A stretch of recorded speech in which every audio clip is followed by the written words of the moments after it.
I'm going to show you how to draw a cat's nose and mouth with Polychromos colour pencils.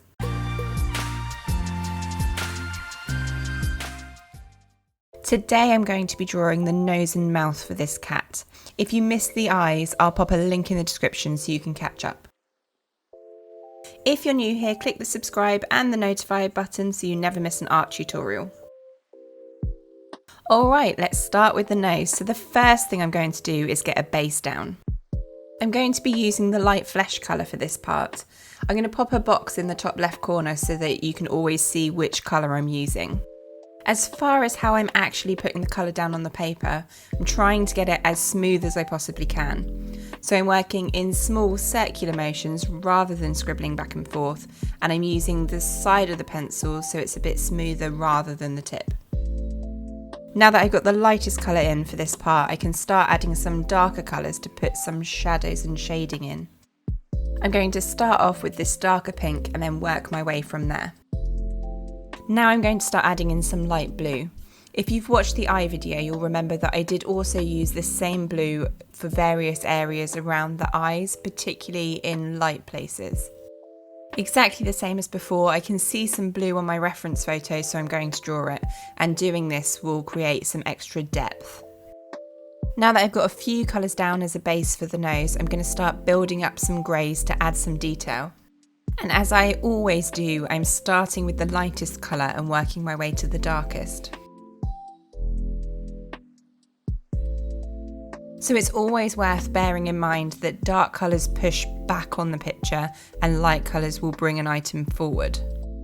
So it's particularly dark in the cat's nostrils where it's pushed quite far in there, and then it's lightest sort of by the middle because it's quite raised in the middle of their nose. And you can see there's a darkish line down the middle where it dips in.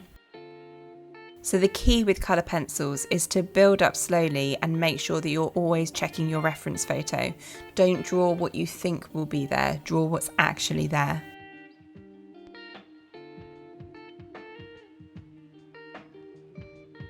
I'm pretty happy with the shading on here now, so I'm just going to add a little bit more of that blue colour because it's not quite as vibrant as I want it to be.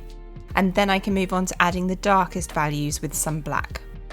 When adding the black, it's the same again. Make sure you look so close at your reference photo. You'll see that there are a lot of dark areas, but not that much of it is completely black. So make sure that you're not just doing every dark area with black, because your drawing will end up looking a bit flat. Alright, onwards and upwards. So now I've done all of the darkest bits. I'm looking at the centre and thinking it looks a little bit pale. So I'm going to add in a little bit of brown, a little bit more pink, go back over with some of the colours I've already used just to try and brighten that up a bit. As I add more colours to this, I'm feeling like something just isn't quite looking right. So what I'm going to do is move on, do the hair around the nose and come back to it. I think people get quite focused on an area and they just keep trying and it's not working and they keep trying. And I often find it's best to just move on and come back. When you walk away for a while, or if you've slept on it, it suddenly becomes clear what you're missing and you'll save yourself so much time and energy. So I'm going to do the rest of the drawing and come back to the nose at the end. So before I do anything on the fur, I'm going to use this tool, which is an embosser. I'll pop a link in the description so you can see which one I'm using. What I'm doing here is marking out with the thicker end all of the whiskers that I can see. By pressing down with the tool on the paper, it makes a little groove where the whiskers are, and it makes it harder for the pencil to fill that area. So you end up with little lines, little white lines that are left of the paper exposed. And this just makes the whole process much easier, but you will see as we go. I'm going to pop down a base layer for me to work from, and then I'm going to start adding my first few hair strokes. Same again, I'm working from the lightest colour up to the darkest and building up the texture of the fur as I go. Notice how for the lightest colours I'm focusing on building up in the middle and I'm not really adding any around the outside. That is because it's so dark around the edge that it wouldn't show through and it would be a waste of my time to put the colour over there. You would see none of it. So it's lighter in the middle because, as we know, light things are brought forward and dark things are pushed back, and the snout nose area is much further forward than the cat's cheeks. For the first couple of lighter colours, I'm not concerned with adding any sort of detail. I'm just trying to build the basic form of the snout. And then as I get towards the darker colours, I'll add some more detail.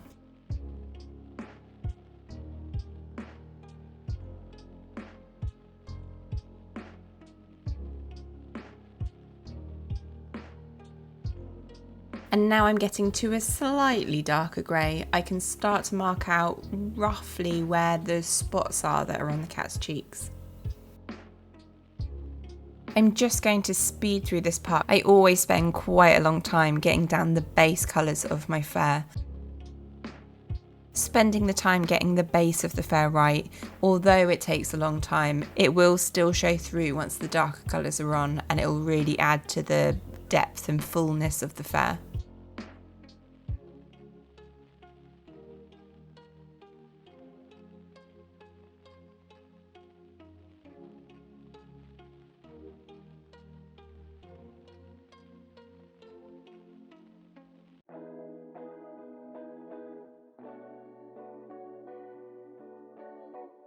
Onto the darkest grey now, and the only colour that will be darker than this one will be the black. At this point, I'm trying to be a bit more precise with my hair strokes. When I say precise, I mean I'm not drawing every individual hair. I'm making sure that I look at the direction of the hair on my reference photo and replicate that. But I'm also not putting all of the hairs going in that direction. Some of them are crossing over each other, because in nature, hair doesn't all perfectly go in the same direction. I'm adding some more definition to the spots here, as well as around the mouth.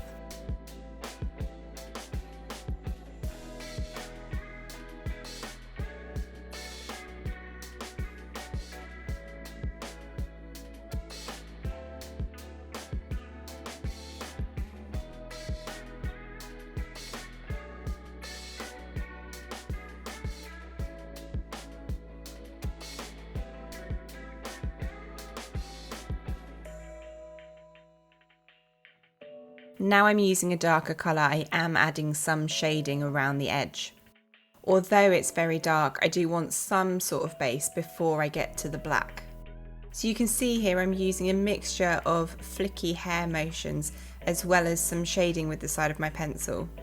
That is because at the very edge it is block colour, and then as I work my way in, it's sort of out of focus hair.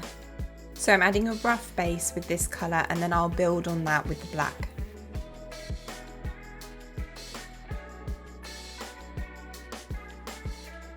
I'm going to add a gentle glaze of blue again on the lightest parts, just like I did when I drew the eyes and the nose. And then I'm going to move on to doing the black. As I'm doing the black, you'll see I'm using a slightly different method. I'm still using the flicky hair motions, but in some places I'm also adding a little bit of a glaze underneath, just to try and make those blacks pop out even more. As I get towards the edge of the paper, I'm adding smoother block colour. This is because the cat's cheeks are out of focus, so you can't see all of the detail of the hair strokes towards the edge.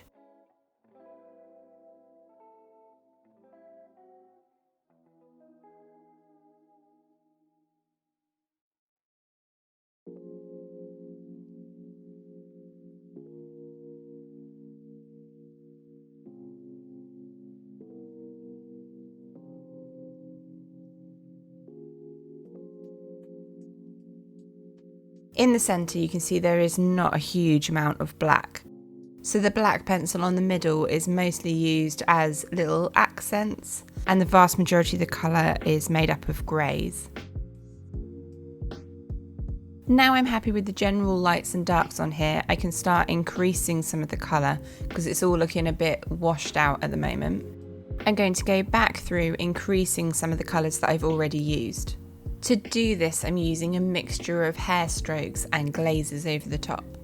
When I do a glaze, I'm using the same method I used before, using small circular motions with the side of the pencil, just to increase the vibrancy of colour where it's needed. And you can see at this point it starts to come together quite quick.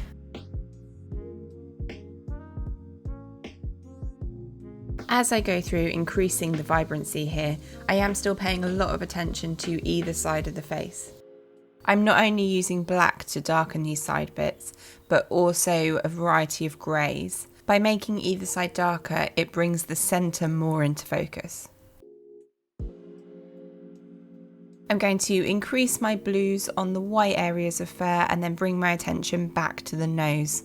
So I'm going to just add some brown and some red and just increase the vibrancy of colour. That's what it was missing. And now the last thing to do is the whiskers. I'm going to add to the whiskers with this Jelly Roll pen.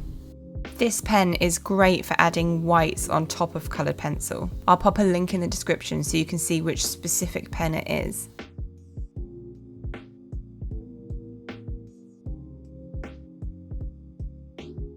And once I've got all of the whiskers marked out with the white pen, I don't want to leave them bright white. So on particularly the ends, I'm going to add some grey pencil on top, just to soften the white.